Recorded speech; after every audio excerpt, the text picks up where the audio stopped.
Hello world and to everyone. Welcome sa lahat ng ulan ng dito. Ayan po, nasa rooftop po ako ng ating bahay.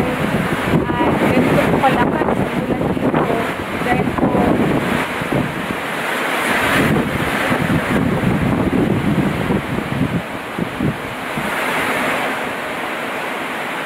mga kababayan ko, loobin awa ng Diyos ang ating kaligtasan sa lahat at sa mga kaibigan ko po ng mga sa ibang bansa. Hello, pag-ingatan po tayo ng Diyos at sa lahat po, maraming salamat po.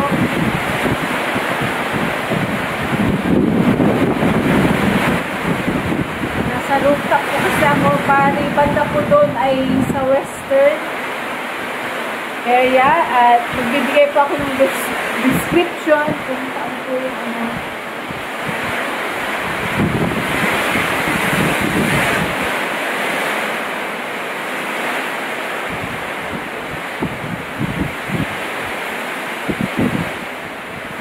Ito po yung palayan ng ating community. Ganyan po kalakas ang ulan talaga po dito sa amin. Although nasa taas po tayo, yung ginagawa pa po ito. Bakit po ako para makita nyo kung gaano kalakas yung hangin dito sa amin.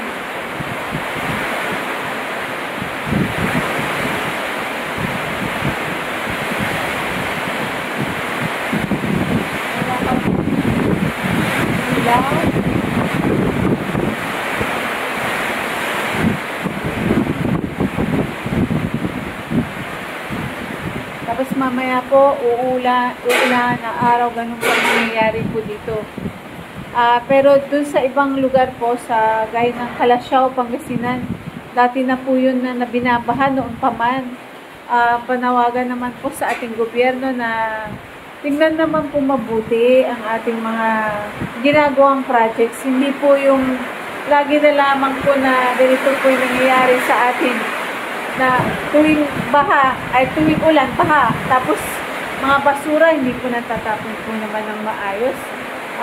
Mga kababayan ko, maraming salamat po sa pagsuporta nyo po sa ating channel, Filipino Life Stories sa Filipino TV.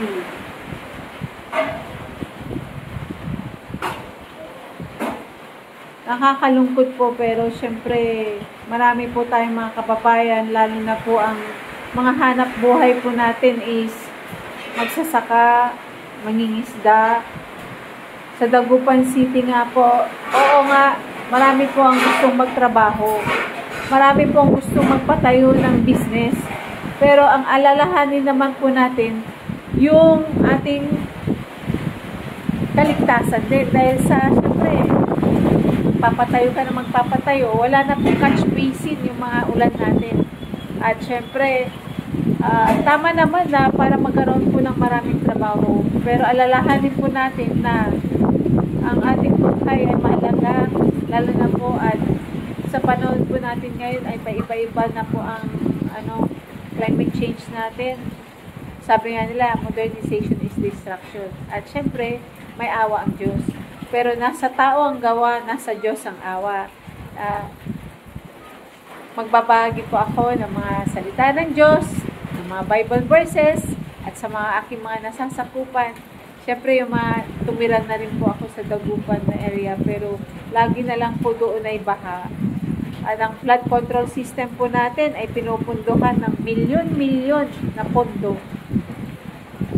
Nakakalungkot, siyempre, dahil hindi naman pwede na lagi na lang tayo na nakangiti o wala naman po tayong ginagawa. Lalo na po yung sa basura, yung segregation ng basura, asan na? Puro na lang po ba tayo ningas kugon? Mga kababayan ko, tayo rin ang kawawa. Ang basura na itinapon po natin ay babalik din po sa atin. Kaya maging maayos po tayo sa ating mga basura. At marami po tayo na magagawa pa para tulungan po ang ating gobyerno. Pero ang ating pamahalaan naman po, President Bong Marcos, naging followers nyo po kami dito sa Alaminos City at sinundan pa namin po kayo noon sa eleksyon. Meron po tayong pagpapatunay, may pictures na po tayo at Siyempre, nagtitiwala po kami na maayos po ito, lalo na po sa ating pagkabuhayan, lalo na po sa ating flood control, sa mga LGUs, sa mga government, sa DPWH. Siyempre, nakakasama din po ng loob pag hindi po nagagawa ng maayos ang kanilang mga trabaho. Lalo na at pinupundohan po ito ng milyon. Hindi lang milyon, bilyon.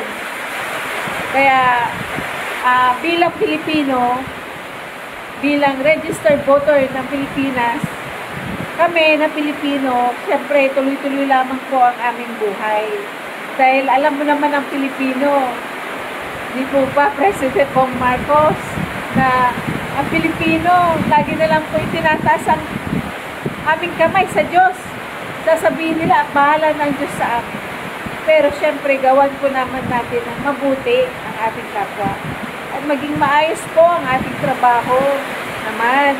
Pati mga kalsada po dito, naging lubak-lubak na, butas-butas na. Hindi ko pa alam kung bakit.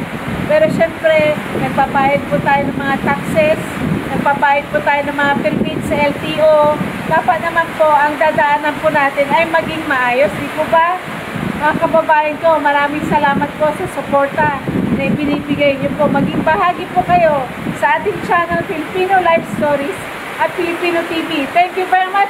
God bless everyone. Lumalakas na po. Kailangan ko na pong bumaba, mga kababayan ko. At yung mga sinabi ko po ay tungkol po ito sa ating lahat bilang Pilipino. Ipaglaban po natin ang karapatan natin bilang Pilipino. Maging maayos sana ang ating gobyerno. At gagawin din po natin ang responsibilidad natin bilang taxpayer. Thank you very much. God bless everyone.